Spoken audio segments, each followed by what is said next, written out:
भूतिया हवेली का रहस्य। यह कहानी एक छोटे से गांव की है जो शहर से काफी दूर था। गांव का नाम था जुगनूपुर और इस गांव के बाहर एक पुरानी हवेली खड़ी थी। हवेली इतनी पुरानी थी कि उसके दरवाजों पर घना काई उगा हुआ था और खिड़कियां कब की टूट चुकी थीं।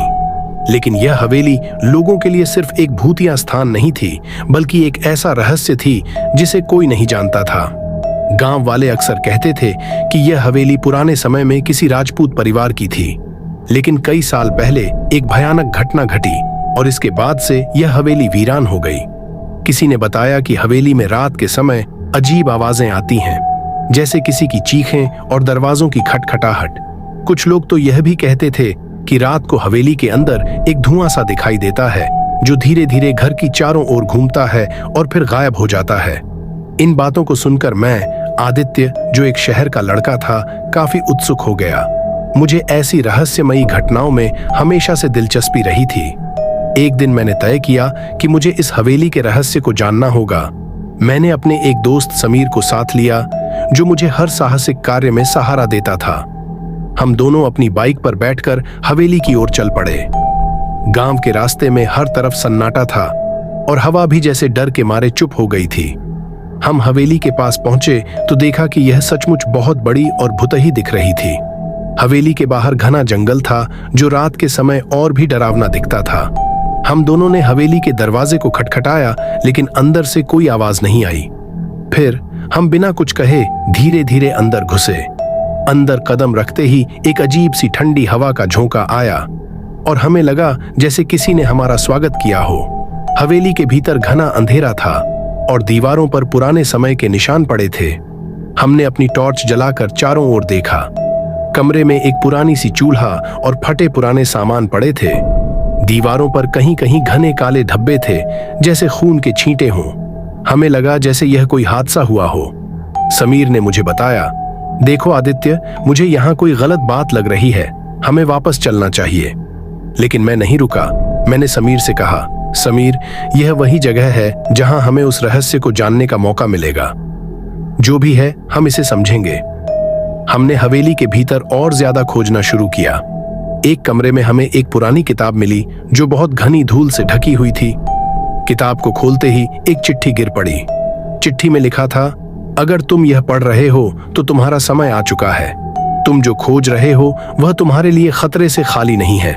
हवेली के भीतर जो आत्मा बसी है वह कभी भी तुम्हारी जान ले सकती है। चिट्ठी पढ़ते ही हमारी हालत खराब हो गई।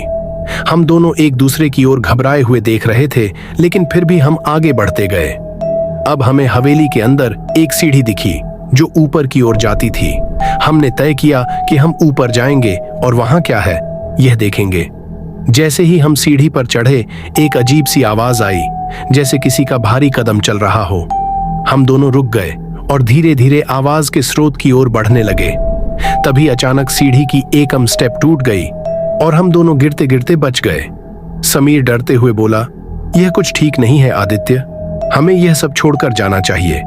लेकिन मेरी जिज्ञासा और बढ़ गई थी। मैंने कहा, समीर, तुम डर रहे हो, हम आगे बढ़ते हैं। हम दोनों अब ऊपर के कमरे में पहुंचे। कमरा बिल्कुल खाली था, लेकिन दीवारों पर कुछ अजीब से चिन्ह बने थे। तभी अचानक कमरे के एक कोने से कोई आवाज आई, तुम यहाँ क्या करने आए हो? यह आवाज धीमी, गहरी और भयावह थी।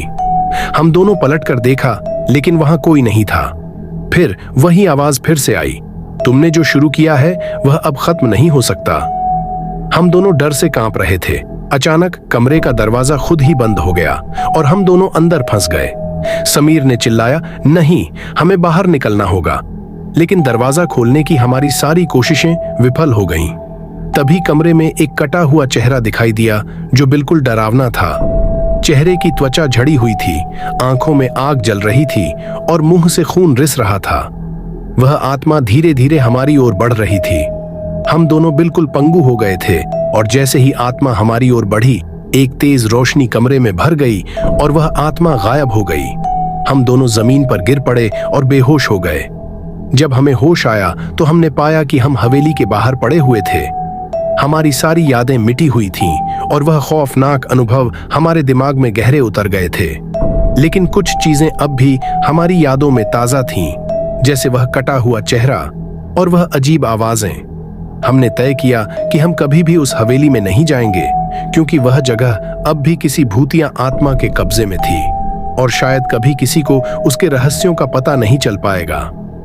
लेकिन हम दोनों जानते थे कि वह रात हमसे जुड़ी रहेगी और शायद हम दोनों ही कभी भूल नहीं पाएंगे कि क्या देखा और सुना था।